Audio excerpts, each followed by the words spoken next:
The aim of peer discussion is, what we know from research, helps pupils to communicate with each other their understanding before they feed back to what they essentially see as the main learner or the chief learner in the classroom, which is you, the teacher.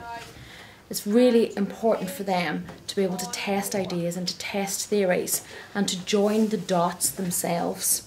It moves away from that didactic teaching of them having to remember every word that you've said. Things that you learn for yourself, you tend to remember.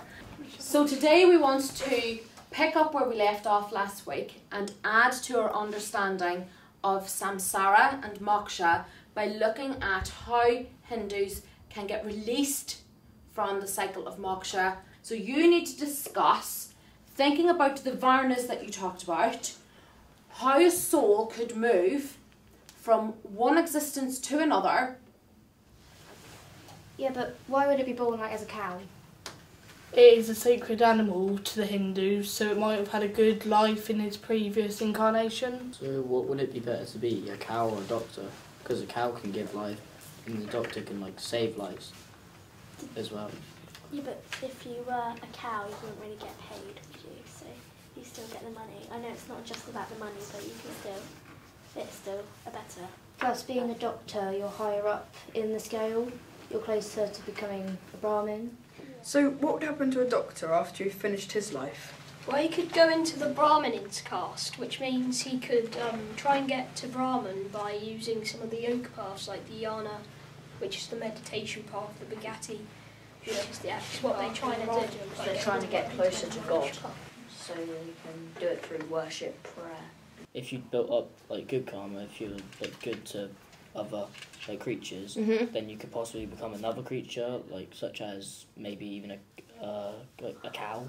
Okay, and why is a cow better than a stray dog?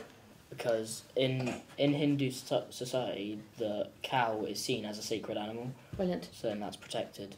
Right, so it's now the end of your discussion time. So if you could, you've got 1 minute just to make sure that you've got all your ideas together in order to give me some feedback so that I can assess where we're all at.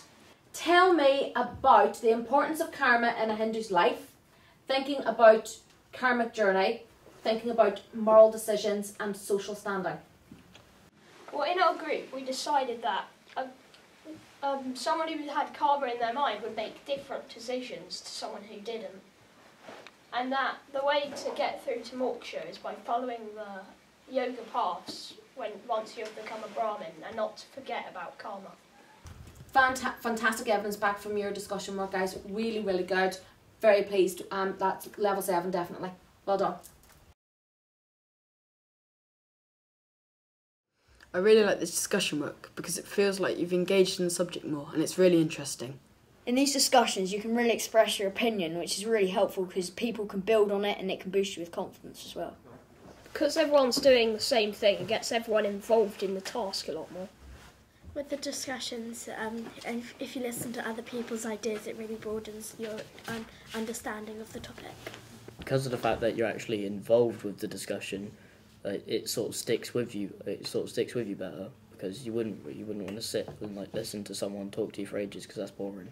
So what we've seen today is how peer-to-peer discussion allows pupils to build on their own ideas, contribute to each other's ideas, to make connections between previous learning and things that they've learned not just in the classroom but outside the classroom. It enables them to make informed decisions and contribute to quicker learning gains.